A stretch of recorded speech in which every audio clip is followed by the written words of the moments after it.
New season, new prestige camo. Mercury is difficult to unlock to say the least. It requires 600,000 XP after getting the weapon to max level.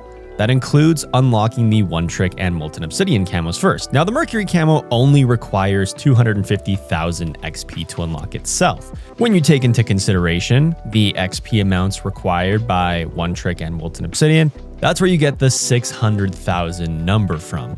And that's going to take a while to unlock.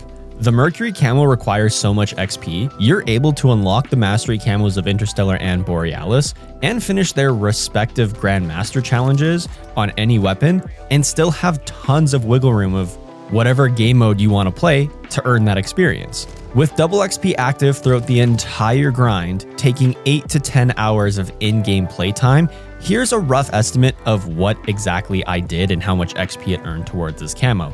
Unlocking One Trick, I completed Borealis and the Zombies Grandmastery grind, and a little bit of Warzone trying to grind my wins for the Rebirth Island Champions quest. While unlocking Obsidian, I went back and forth between Rebirth Island, getting some wins, and actually doing the champion quests and multiplayer with unlocking Interstellar and completing the multiplayer Grandmastery challenges. Once I unlocked Obsidian after playing a little bit of Warzone, I finished the multiplayer Grandmastery challenge and went back to Warzone to do the Urzikstan Champions quest, and I also played a little bit of Plunder to complete some of those Season 5 Warzone camo challenges as well.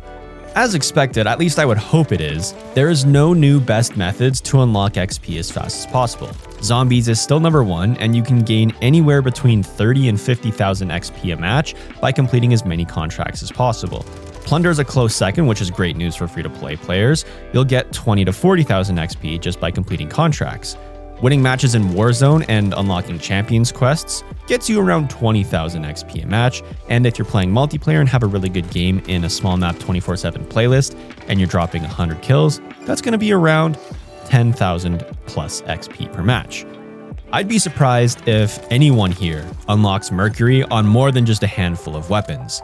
The amount of time and dedication that it takes to unlock this camo is almost equivalent to a mini Mastery camo grind. In fact, if you have a goal to still unlock the Interstellar and Borealis camo, you will complete those camos on a weapon before you even get close to Mercury. That's quite the double-edged sword. On one edge, if you're a completionist or just like to unlock really cool looking camos, you're going to have a good time with this and the rewards will be worth it for you. On the other edge, achieving the end goal of Mercury requires such a commitment that if you don't have double XP active, you could take anywhere in the range of 12 to 20 hours just to unlock this camo on a single weapon. Keep in mind that I would guess somewhere in the ballpark that the average player could unlock the Interstellar camo in anywhere in between 48 and 72 hours. That's in-game playtime, but that Interstellar camo is unlocked on every weapon in the game. Let's also point out the extremely obvious.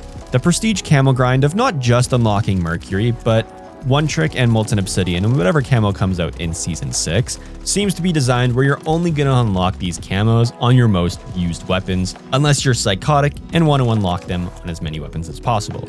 Mercury itself is a really unique camo. It's like they took the Mastery camos of Polyatomic and Priceless, did a little fusion dance, and combined them into one. Now, I do like this camo, but it's my least favorite prestige camo so far. But I want to go back to my original One Trick video when I guessed what camos we would see in the future. I guessed that the future prestige camos were going to be Obsidian and DM Ultra. I guessed Obsidian correct, so that's a huge W. And with DM Ultra, it's technically not the same as Mercury, but they're both purple camos and are pretty similar, so I'm going to take a partial win on that.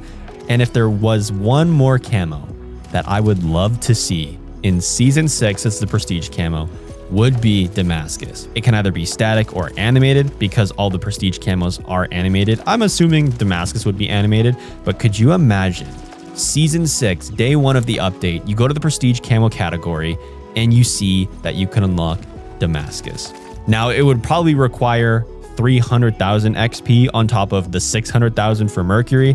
So we would be grinding a long time for Damascus, but even just to unlock it on a few of my favorite weapons would be elite. Some would even say unreal. And I didn't just unlock Mercury on the new STG-44.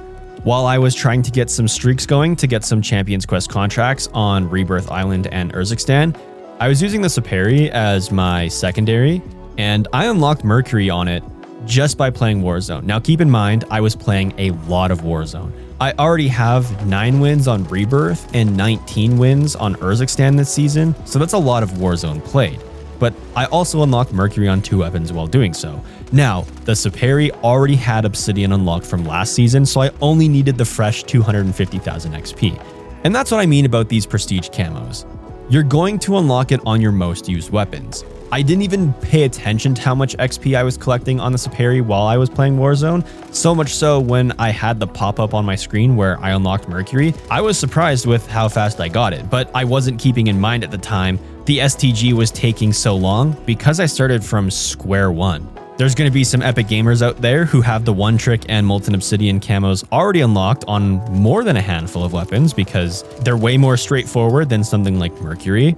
And because of that, they're starting Season 5, where they only need to get that 250,000 XP. Now, they did have to get the rest of the XP in previous seasons, so it's not like they just took a shortcut. They still had to put in the time and dedication. It was just spread out over a few seasons. If you're starting from scratch like I did with the STG, it's going to seem extremely overwhelming. I'm honestly surprised I unlocked the Mercury camo as fast as I did. I thought at least it was going to take a few more days. This is all just mental preparation for the Damascus camo that's going to come out in Season 6. And yes, I am putting my flag in the ground and declaring that if Season 6's prestige camo isn't Damascus, we riot. Maybe if a close second of the Exclusion Zone camo comes back, we'll let them slide. But if it's not one of those two, we're going crazy. The final prestige grind itself is going to be insane. Almost 1 million XP just to get a camo on a single weapon. So it better be something cool. And that's going to be the first thing that I do when Season 6 drops. I'm going to pick one of the new DLC weapons, and from level 1, I'm going to go all the way to max level and get the Season 6 prestige camo on it. It's going to take a long time. My guess is anywhere between 12 to 16 hours of in-game playtime with double XP active using the best XP methods. The most important part about the grind, regardless of if it's next season for Season 6 or this season with Mercury, enjoy it. Enjoy playing the game, have some fun, don't worry like me over trying to unlock Mercury as fast as possible. The second I stopped paying attention to how much XP I was earning per match, it seemed like I was unlocking it faster than I was previously. But that's just like watching something in the microwave heat up. Of course it's going to take longer when you physically watch it versus do something else in the meantime.